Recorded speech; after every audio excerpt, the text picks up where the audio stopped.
आज की कथा भारत की महान संस्कृति और भगवान भुवन मोहन कन्हैया के आगमन के पल द्वापर के पवित्र युग में घटी एक ऐसी घटना पर आधारित है जिसके प्रतिशोध ने संसार के सबसे भीषण युद्ध का दर्शन कराया।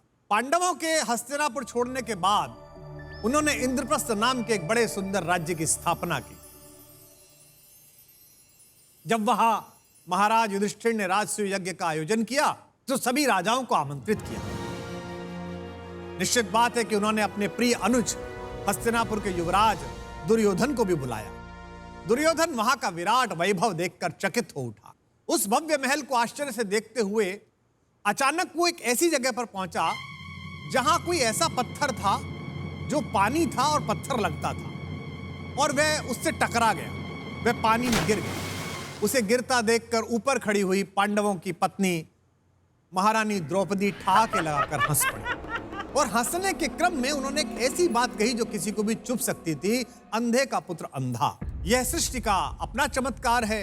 किसी भी व्यक्ति की आकृति, प्रकृति, उसका जीवन कैसा भी हो सकता है, लेकिन परमात्मा ने या माता पिता रूपी परमात्मा के अंशों ने उसके शरीर को जैसा निर्मित किया है वैसा ही सृष्टि को स्वीकार करना चाहिए, और हमें और आपको भी स्वीकार करना चाहिए। दुर्योधन के पिता नेत्रहीन थे। द्रौपदी का यह कटाक्ष उसके हृदय में तीर की तरह चुभा। वह वापस लौटा और उस दिन से उसके मन में पांडवों को नष्ट करने की योजना बनने लगी। दुर्योधन के स्वभाव में दुष्टता और कुटिलता का सबसे बड़ा कारण उसके मामा शकुनी थे, क्योंकि मामा शकुनी उसकी हर गलत सलाह का समर्थन करते थे। दुर्योधन ने जब शकुनी को यह बात बताई तो शकुनी ने कहा कि अपनी सेना नष्ट मत करो भांजे, पांडवों को द्यूत के लिए आमंत्रित करो, जुए के लिए आमंत्रित करो और उन्हें प्रलोभन दो, और मैं अपने इन सिद्ध पासों से उन्हें निपटा लूंगा। हारने के बाद जो तुम्हें चाहिए वो तुम मिल ले लेना, सारी संपत्ति तुम्हारी हो जाएगी, वे तुम्हारे दास हो जाएंगे। दुर्योधन को विचार अच्छा लगा। उसने निमंत्रण भेजा और प्रलोभन में फंसे पांडव हस्तिनापुर पहुंच गए। राज्यसभा में द्यूत क्रीड़ा का खेल प्रारंभ हुआ। पांडवों के बड़े भाई महाराज युधिष्ठिर क्रमशः अपना राज्य, संपत्ति, सेना हारते रहे, और जब कुछ भी लगाने के लिए नहीं बचा तो उन्होंने अपने भाइयों को दांव पर लगाया। जब सारे भाई भी हार दिए गए तो उन्होंने अपनी महारानी द्रौपदी तक को दांव पर लगा दिया। दुर्भाग्य से सारे दांव भी हारे गए। जब महारानी द्रौपदी जुए में हार कर उनकी दासी बन गई तो दुर्योधन को वह अपमान याद आया जो उसका हस्तिनापुर से बाहर इंद्रप्रस्थ के राजभवन में हुआ था। अंधे का पुत्र अंधा। प्रतिशोध की तामसिक अग्नि में झुलस रहे दुर्योधन ने मर्यादा की सारी रेखाएं पार की। हारे हुए पांडव नतशिर बैठे हुए हैं और अहंकार से अट्टहास करता हुआ दुर्योधन दुशासन को आदेश देता है कि उस अहंकारी द्रौपदी को घसीटते हुए राज्यसभा में मेरे सम्मुख उपस्थित किया जाए।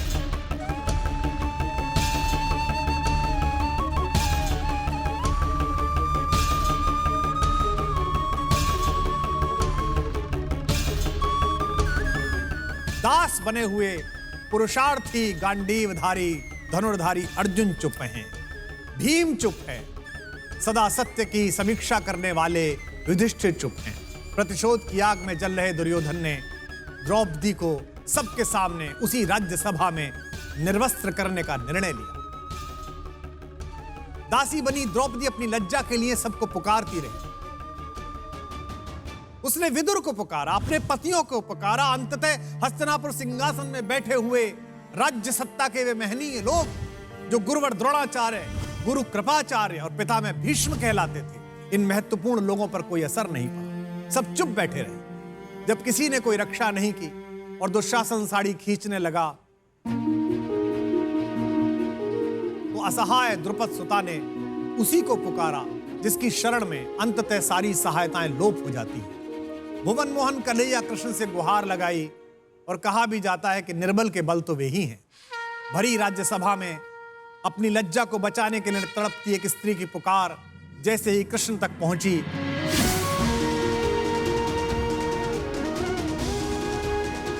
उन्होंने साड़ी को इतना बड़ा बना दिया कि दंभी दुशासन के हाथ थक गए, बेहोश हो गया, लेकिन प्रभु की कृपा का वस्त्र समाप्त नहीं हुआ और द्रौपदी निर्वस्त्र नहीं।